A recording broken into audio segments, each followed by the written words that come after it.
Agora é o seguinte, gente, como que acontece as intimações no PJE? No PJE funciona da seguinte forma: o chefe de secretaria disponibiliza, envia a informação no sistema e nós, advogados, temos o prazo de 10 dias corridos para acessar essa informação. Então é igual no e-mail. Alguém te envia o e-mail hoje. Você tem que abrir esse e-mail hoje? Você vai clicar lá na leitura hoje? Não, você não é obrigado a fazer isso. Então o sistema do PJE, ele previu essa situação em que o advogado não ia clicar na intimação e o processo, como tem o princípio da celeridade, ele não pode ficar esperando por muito tempo, né, para seguir o seu curso. Então, o que o legislador resolveu inserir? Ele resolveu inserir uma regra de que eu tenho 10 dias corridos para acessar a informação disponibilizada de intimação, tá? Então, se eu não clicar no prazo de 10 dias corridos, aí o sistema considera como o sistema chama de leitura automática. Então, o PJE presta a seguinte informação no sistema: leitura automática ocorrida na data tal, ok? Então, como é que funciona? Eu vou explicar aqui no nosso quadrinho. Então, vamos imaginar que a chefe de secretaria tenha disponibilizado a informação no dia 3 de março. Então, tenha enviado para o PJE uma intimação para mim, para eu praticar um ato no prazo de 5 dias. Então, o juiz determinou que eu juntasse um documento no prazo de 5 dias. Como que no PJE, Processo Judicial Eletrônico, eu vou fazer essa contagem? Então, eu tenho que verificar se a chefe de secretaria inseriu uma informação no dia 3, o sistema vai começar a contar 10 dias corridos a partir do dia em que ela inseriu essa informação. Então, como que vai funcionar? Ela insere no dia 3, no dia 4 começa a contar meu primeiro dia corrido para fazer a leitura da informação. Então, até que dia que eu vou poder analisar e clicar lá na intimação sem que o sistema acuse uma leitura automática? Então, eu vou começar a contar aqui, ó, dia 4. 1, 2, 3, 4, 5, 6, 7, 8, 9, 10. Ou seja, eu tenho até o dia 13 para acessar a informação no sistema, tá? Ah, professora, e se eu clicar na informação da intimação no dia 10? Aí o seu prazo começa a contar no próximo dia útil seguinte ao do dia que você clicou lá na intimação. Então, você começa a contar o seu primeiro dia de prazo no dia 11. Agora, se eu não fiz isso, resolvi deixar o sistema acusar a leitura automática. Então, eu tinha até o dia 13 para acessar a informação. A partir do dia 13, o sistema vai começar a contar o meu prazo de 5 dias. Então, olha aqui. Então, vamos imaginar que eu não acessei a informação no PJE.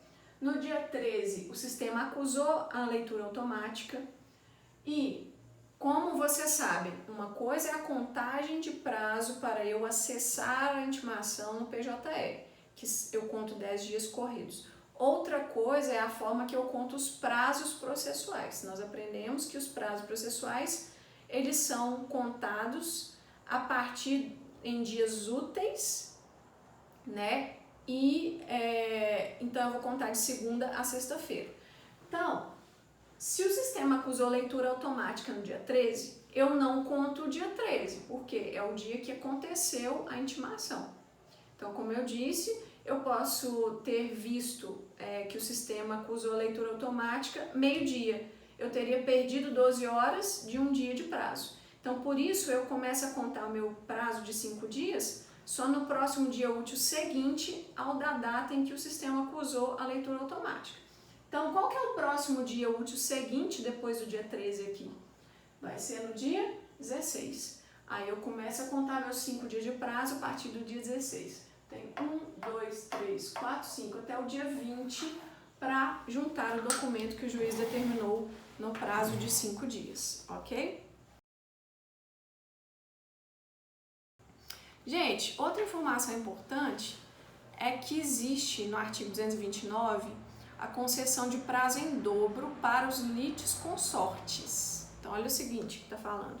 Os litisconsortes que tiverem diferentes procuradores de escritórios de advocacia distintos terão prazos contados em dobro para todas as suas manifestações, em qualquer juízo ou tribunal, independentemente de requerimento. Percebam, existe aqui nesse artigo requisitos, olha aqui. Não basta ter pluralidade de parte.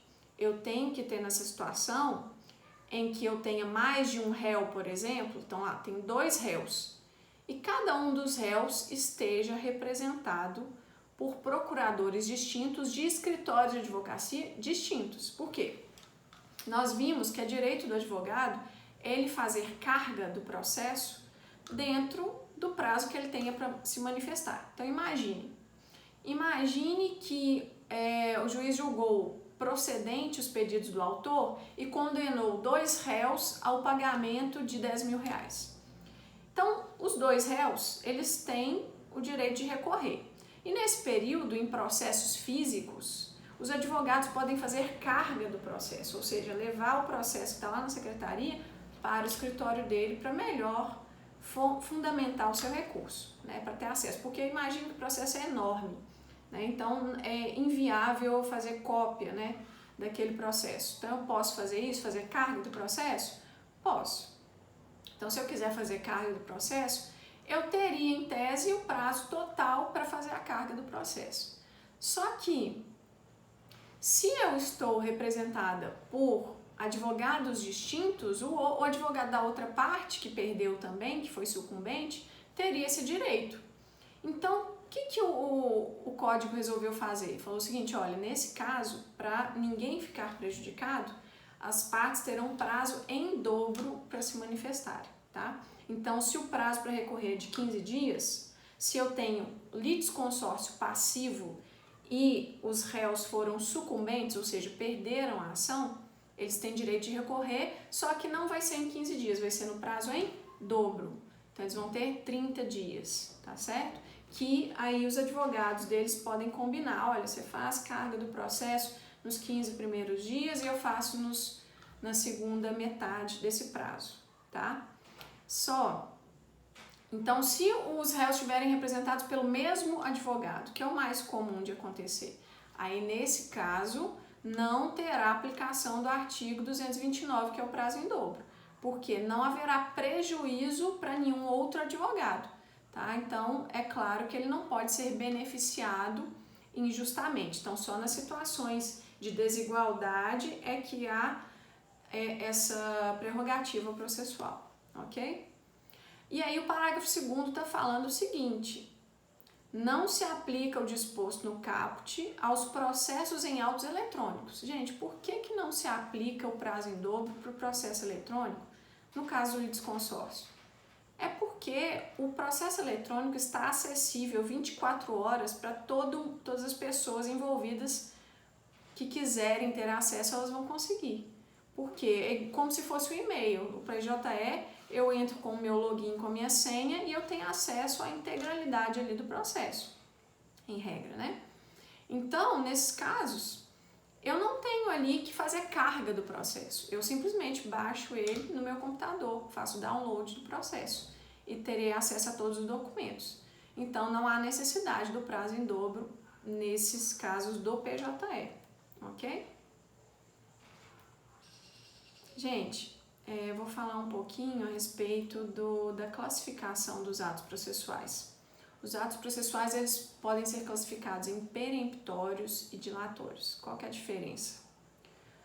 Os atos peremptórios são aqueles que não podem ser alterados por vontade das partes. Exemplo, a apresentação de defesa, o prazo de apresentação de defesa do réu. A lei estipula 15 dias. Então, as partes não podem alterar esse prazo. Agora, tem também situações em que há prazos dilatórios, que as partes podem alterar em comum acordo, tá? Então, o artigo 191, por exemplo, está dizendo o seguinte: de comum acordo, o juiz e as partes podem fixar calendário para a prática dos atos processuais quando for o caso. Essas são as chamadas convenções processuais. Depois eu vou disponibilizar um texto meu a respeito desse assunto, tá? Então, isso aqui é o seguinte, as partes elas podem não estar em acordo em relação ao objeto do processo, que é exemplo. O autor está dizendo que o réu deve a ele 10 mil reais. O réu está resistindo a essa pretensão, falando, não devo esses 10 mil reais. Só que isso é a questão do objeto do processo, ou seja, o direito material envolvido, que é essa questão do crédito e débito. Agora, as partes podem chegar a algum acordo em relação aos prazos, elas podem estabelecer o que a gente chama de calendário processual. Então, aqui no artigo 191, o legislador deixa a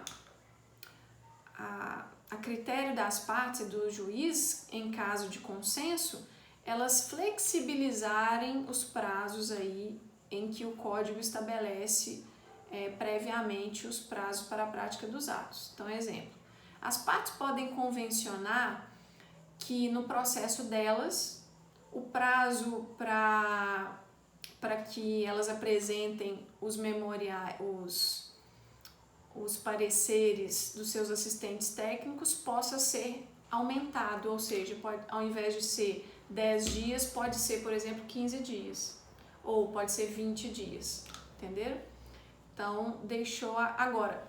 Aí vocês vão falar assim, professora, então só existe prazo dilatório em virtude do artigo 191? Eu entendo que não, tá? Eu entendo que quando não há convenções processuais, eu continuo tendo prazo peremptório. Porque se eu não tenho convenção processual, porque eu não sou obrigada a fazer convenção processual a respeito de nada do meu processo com a outra parte. Então, tem dois tipos de processo. Aqueles que têm convenções processuais e aqueles que não têm convenções processuais. Então, nos que não têm convenções processuais, eu continuo tendo prazos peremptórios, que se eu não observar, eu vou perder o direito de praticar um ato processual. Então, se o código fala, o réu tem 15 dias para apresentar a sua contestação. Se ele não apresentar a contestação até o 15º dia, ele perde o direito de apresentar a contestação. Então, prazo peremptório. Agora, se no processo existe ali uma convenção processual, aí nesse caso eu terei prazos dilatórios em que os prazos foram estabelecidos pelas partes e pelo juiz, ok? E por último eu tenho ali os prazos próprios e impróprios. A diferença entre os prazos próprios e os impróprios é que os próprios eles geram uma consequência jurídica negativa para a parte. Então, exemplo, se eu não apresentar a contestação no prazo de 15 dias, isso gera uma consequência negativa para o réu? Gera, que é a revelia.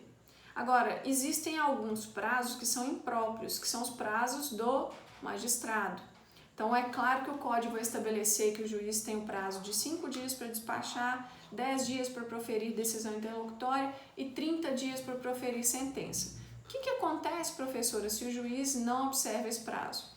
Nada, tá? Não gera consequência negativa para ele no processo. É claro que isso não impede que o CNJ apure o exemplo de um magistrado que nunca observa esses prazos do código. Não é uma exceção ele não cumprir os prazos, ou seja, é sempre a regra, ele não cumpre sempre os prazos. Aí nesse caso nada impede que o CNJ administrativamente, ou seja, fora do processo judicial em que ele perdeu o prazo, tá? Então lá no setor administrativo, lá no CNJ, o CNJ pode abrir um processo contra o magistrado, tá? Que nada tem a ver com o processo, não gera nenhum efeito negativo para ele neste processo em que ele atuou, ok? São situações diferentes. Então é isso, gente.